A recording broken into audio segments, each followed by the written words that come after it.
Sino ba naman ang hindi umaray sa presyo ng langis na sa pagtaas ay tila walang humpay? Ang problema kayang ito ay kailan matatapos? O habang buhay na lang ba tayong sa petrolyo ay maghihikahos?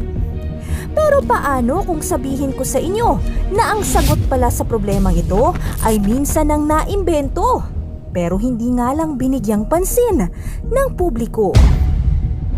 Taong 1969 nang magbukas ang isang pag-asang matugunan ang ating problema sa langis sa katauhan ng isang Filipino engineer na si Daniel Dinggel. Ito ay nang kanyang ibinahagi sa publiko na maaaring tubig ang gamitin sa pagpapatakbo ng sasakyan imbis na petrolyo. Aba, kung ito nga ay totoo, siguradong magbubunyi ang buong mundo. Dahil kung tutuusin, kahit saang lupalop, ang supply ng tubig ay matatagpuan mo. Pero bakit kaya ang pag-aaral na ito ay tila hindi pa rin natin napapakinabangan? Ito nga kaya talaga ay epektibo at may katotohanan.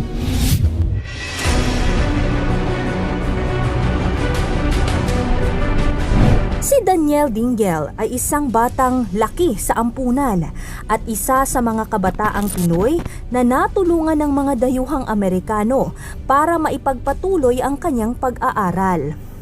Dahil sa pagsusumikap sa kabila ng pagiging ulila nito, ay natapos nito ang kanyang kursong mechanical engineering.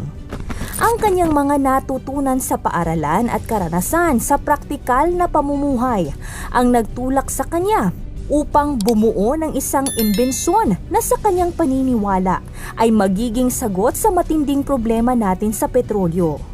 Minsan, naging matunog ang kanyang pangalan dahil sa kanya umanong imbensyon na water-powered car o sasakyan na napapaandar gamit lamang ang tubig. Naging posible umano ito dahil sa isang makina na kanyang nilikha na isang hydrogen reactor na tanging siya lang ang nakakaalam sa proseso kung paano ito ginagawa. Dahil sa ingay na ito ay naging laman ng mga pahayagan noon si Dinggel. Marahil na rin sa marami ang umasang ito na nga ang kasagutan sa problema natin sa kakulangan ng langis sa bansa, maging sa buong mundo. Sinimulan umano ang pag-imbento ni Dinggel ng kanyang hydrogen reactor taong 1969 sa kanyang maliit na garahe sa San Fernando, La Union, kung saan siya naninirahan. Makalipas ang ilang taon, ay sinubukan niya itong paganahin sa kanyang 1996 model na Toyota Corolla. Bilang kanyang unang prototype, dito nagsimula upang mapansin siya ng publiko. Bumida siya sa iilang mga pahayagan at minsan ring naging panauhin sa mga programa sa telebisyon. Ang pagkakataong ito ay kanyang ginamit upang maipakita at maipasikat sa mas marami ang kanyang nakakamanghang imbensyon. Kasabay nito ay hindi na rin pinalagpas ni Dinggel ang pagkakataong hingin ang suporta ng pamahalaan na bigyang pansin ang kanyang imbensyon. At upang mapagtagumpayan ang naturang plano ay kumonsulta si Dinggel sa iilang ahensya ng gobyerno upang kilatisin ang kanyang ginawang pag-aaral. Isa na nga sa sumuri dito ay ang Philippine Institute of Pure and Applied Chemistry or PIPAC. At kalaunan ay naglabas ng kanilang pag-aaral tungkol sa hydrogen reactor ni Dinggel na di umano ay naglalabas ng 45% hydrogen composition. Hindi naman hanggang dito tumigil si Dinggel dahil inilapit niya rin ito sa Department of Energy upang kanila ring mapag-aralan, kung saan lumabas naman na 40.41% hydrogen composition ang maaaring maproduce ng kanyang hydrogen reactor. Minsan ding sinubukan ni Dinggel na kumbinsihin ang dating Pangulong Corazon Aquino na suportahan ang kanyang imbensyon. Sa katunayan nga ay isinakay pa nga niya ito sa kanyang water-fueled car at pinatakbo niya ito palibot sa Malacanang. Hakbang sana upang kumbinsihin rin ang publiko sa potensyal ng kanyang imbensyon. Gayunpaman, hindi sinang-ayunan ng Department of Science and Technology o DOST ang proyektong ito ni Dingel sapagkat ayon sa ahensya ay gumagamit pa rin naman ng gasolina ang imbensyon niyang ito. Bagay na inamin naman ng inventor, pero ayon sa kanyang paliwanag ay kakaunti lamang ang ginagamit niyang gasolina sa kanyang sasakyan. Ito ay para lamang gamiting pampainit ng makina.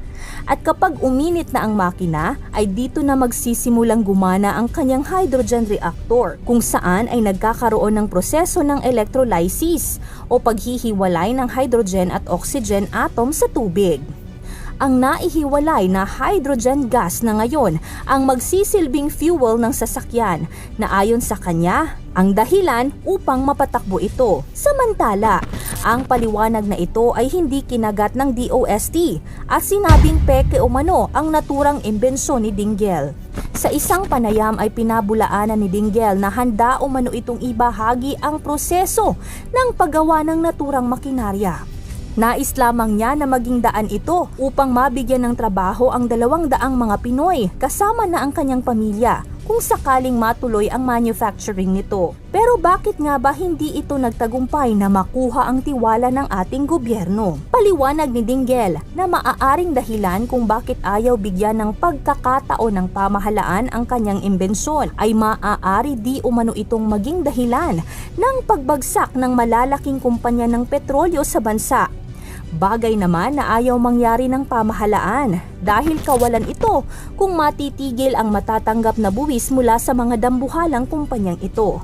Matapos ang maraming taon ng paghahanap ng investor sa kanyang imbensyon, taong 2000 ay nakumbinsi rin ni Dingel si John Ding Yong ng Formosa Plastic Group kung saan lumagda siya ng isang kasunduan kasama ang naturang kumpanya na mabigyan ng pagkakataon ng kanyang imbensyong mapakinabangan ng mas nakararami. Dito ay nakatanggap siya ng halagang umabot sa $30,000 bilang paunang pondo at karagdagang $20,000 para sa pagpapatuloy ng pag-aaral ng kanyang imbensyon. Ilang buwan ang lumipas ay lumipad si Daniel Dingel upang humingi ng karagdagang pondo na $300,000 na pondo na gagamitin di umano upang bumili ng karagdagang sasakyan na gagamitin niya bilang prototype. Bagay na hindi sinang-ayunan ng kumpanya sapagkat masyado itong malaki para sa naturang plano ng inventor. Samantala, binigyan pa rin siya ng pondo ng naturang kumpanya na umabot sa $60,000. Sa kasamaang palad, makalipas ang 8 taon, nabigo si Dingel na matapos ang mga prototypes na kanyang ipinangako sa Formosa Plastic Group. Dahilan upang kasuhan siya ng kumpanya ng estafa dahil sa ginawang paglabag sa kasunduan sa pagitan ng nabanggit na kumpanya. December 9, 2008, nang maglabas ng hatol ang korte na hinatulan si Dingel ng guilty sa naturang kaso kung saan umabot sa $410,000 ang perang naibulsa nito. Bago pa man natapos pagbayaran ang kanyang kasalanan ay namayapa na ito taong 2010. Kasabay nito ay nabura na rin ang pag-asang minsang ibinigay ng kanyang imbensyon. Ikaw kasoksay, naniniwala ka ba sa imbensyong ito ni Daniel Dingel? Sa tingin mo, maaari nga kayang gawing pamalit sa petrolyo ang tubig? Aabangan ko ang inyong opinyon sa ating comment section. Maraming salamat sa panonood at God bless po sa inyo.